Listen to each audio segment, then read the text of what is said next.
The script was great, well-written script, great characters. You know, and you hear that often, obviously, from actors. Well, I love the script. But though very specifically, in this case, I love the notion of you took something from me that I loved.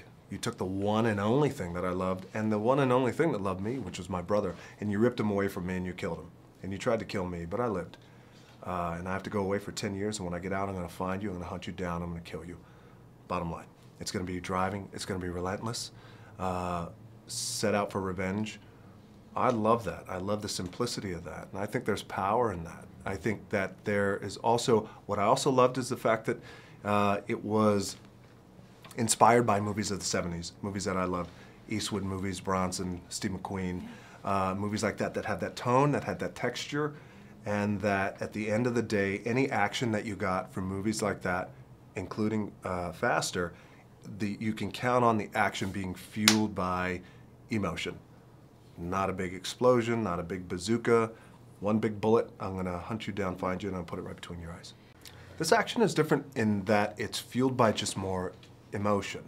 And some of the action movies that I made in the past were, we got great stunt coordinators together to put together some really cool action sequences that could be a bit heightened with a little bit of wire work, but in this case, it's rooted, it's grounded, it's boots to the ground. And I find these individuals and I make them pay. And I think also what's interesting is that, you know, as I find these individuals over the course of 10 years, a lot can happen over that time period. And in this case, some of these men who killed my brother have changed. They've become decent men. One, for example, became an evangelist who's impacting the lives of thousands of children. I think wrestling with that turmoil, well, what happens if I kill this man? What happens to these kids? What happens to the other man who has a family, who has kids of his own and a wife?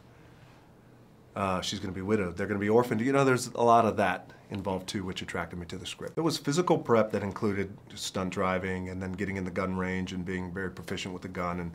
And the other part to the prep, the psychological part to the prep, the emotional prep was spending time with individuals who had served time in maximum security prisons here in California for murder.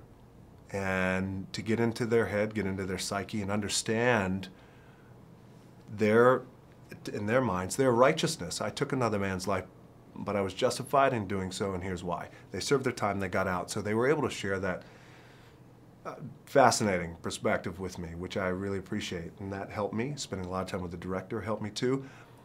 What helped me most was to put myself in the character's shoes, the character's position. If you did something to my family, there's nothing I wouldn't do to protect my family. Nothing.